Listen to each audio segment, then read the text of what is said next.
Bienvenidos estimados estudiantes a la clase virtual. El tema a tratarse va a ser funciones. Empecemos definiendo lo que es una función. Una función es una relación entre dos conjuntos A y B en la que a cada elemento del conjunto A le corresponde un único elemento del conjunto B. El conjunto A también se le conoce como conjunto inicial o de partida y al conjunto B se le conoce como conjunto final o de llegada.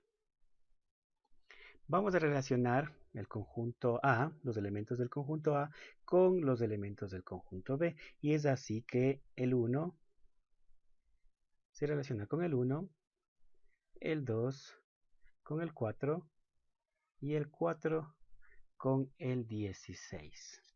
Veamos otro ejemplo. Tengo el conjunto A formado por los números 3, 6, 9 y 12, el conjunto B por los números 5, 9, 18, 20, 27 y 36. Aquí vamos a relacionar, por ejemplo, el 3 que se relacione con el 5, el 6 con el 18, el 9 con el 20 y el 12 con el 27. Siempre en una función debe relacionarse cada elemento del A con un elemento del B. No puede relacionarse dos. Para saber que una gráfica corresponde a una función, se tiene la prueba de la recta vertical, que consiste en trazar una línea vertical sobre la gráfica. Si corta en un solo punto corresponde a una función, pero si corta en dos puntos o más, la gráfica no corresponde a una función. Si nosotros trazamos una línea vertical en la figura 1, podemos observar que tenemos dos cortes. Por lo tanto, yo puedo afirmar que la figura 1 no es una función. Ahora, si trazamos una línea vertical en la figura 2, podemos observar que se corta en un punto. Por lo tanto, esta gráfica sí es una función. Si nosotros ahora trazamos una línea vertical en la figura 3, observamos que tenemos dos puntos de corte de esa línea. Por lo tanto, no es una función. Ahora, grafiquemos una línea vertical en la función 4 y observamos que tenemos un solo corte. Por lo tanto, sí es una función. Vamos a ver ahora los elementos de una función. Estos elementos son el dominio, que corresponde al conjunto inicial o de partida, o a la variable independiente, generalmente es del valor de x. Codominio, que corresponde al conjunto final o de llegada, y la imagen o recorrido, que es un subconjunto del codominio, y corresponde a la variable dependiente, que generalmente es la variable y. Aquí tenemos un ejemplo donde que el conjunto de partida es el 3, 7, 9 y 11. El conjunto de llegada es el 1, 6, 8, 14, 18 y 22. Por lo tanto, el dominio son los valores de 3, 7, 9 y 11 que corresponde al conjunto A. El codominio viene a ser los valores 1, 6, 8, 14, 18 y 22, que corresponde al conjunto de llegada, mientras que el recorrido va a ser todos aquellos valores que se relacionan con el conjunto A. En este caso, el 3 se relaciona con el 6, por lo tanto el 6 es parte del recorrido. El 7 con el 14 es parte del recorrido. El 9 con el 18, por lo tanto el 18 también es. Y finalmente el 22. Aquí tenemos otro ejemplo. El conjunto A 1, 2, 3, 4, el conjunto B 1, 4, 7, 9 y 16. Por lo tanto, el dominio será los valores de la 1, 2, 3, 4.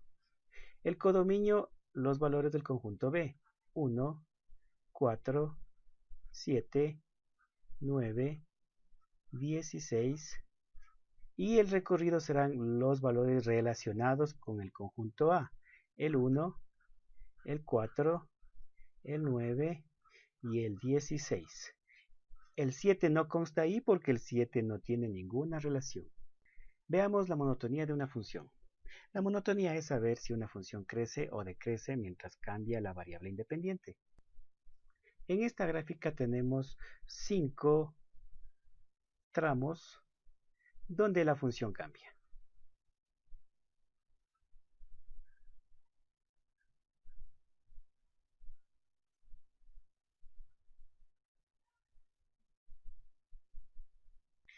Veamos qué pasa con el tramo 1. Vamos a sombrearlo y podemos observar, si recorremos de izquierda a derecha, que comienza a decrecer. Por lo tanto, podemos decir que el primer tramo decrece. En el segundo tramo de la función podemos observar que se mantiene constante. El tramo 3, si nosotros lo observamos, nuevamente comienza a decrecer. Mientras que el tramo 4 observamos que ahora comienza a crecer, va subiendo. Y finalmente el tramo 5 observamos que se mantiene constante. En resumen, el 1 y el 3 decrecen, el 2 y el 5 son constantes y el 4 crece. Veamos ahora los extremos de una función. Son los máximos y mínimos que tiene una función. Estos pueden ser absolutos o relativos. En esta gráfica vamos a observar cuáles son los puntos máximos y mínimos. Tengo dos máximos, el 1 y el 2. Tengo dos mínimos, el 3 y el 4. Entre los dos puntos 1 y 2, el más alto, que es el valor número 2, será un máximo absoluto, mientras que el punto 1 será un máximo relativo. Entre los puntos 3 y 4, el 3 que está más abajo será un mínimo absoluto, mientras que el punto 4 será un mínimo relativo. Veamos los ceros de una función. No es nada más que los puntos de corte con el eje X. En esta gráfica tenemos un total de 4 ceros, ya que son 4 los puntos donde que corta la gráfica con el eje X. Simetría. Dentro de lo que es simetría par, todo gráfico que esté en el primer cuadrante deberá ser reflejado en el segundo cuadrante. Así. Como observamos, la gráfica que está en el primer cuadrante es similar al segundo cuadrante. Si yo grafico en el cuarto cuadrante, deberá reflejarse en el tercer cuadrante, como observamos en la gráfica. Si yo grafico tanto en el primero como el cuarto cuadrante, también debe ser reflejado en el segundo y tercer cuadrante. Y ahí se tiene una simetría par. La simetría impar es cuando es simétrica con respecto al origen. ¿Eso qué quiere decir? Que si yo realizo una gráfica en el cuadrante 1, debe ser reflejado en el cuadrante 3.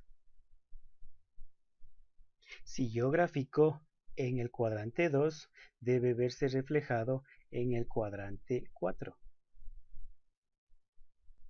Si yo grafico en el cuadrante 1, se debe ver reflejado en el cuadrante 3 y si me paso al cuadrante 4 deberá verse reflejado en el cuadrante 2.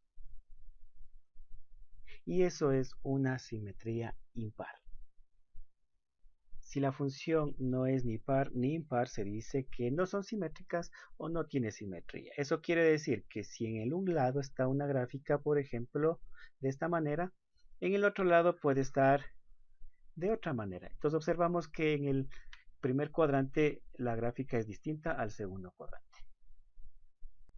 A continuación se presentan unas gráficas y se debe reconocer qué simetría es. La gráfica 1. Se puede notar que en el cuadrante 1 no es similar al cuadrante 2, por lo tanto no es simétrica.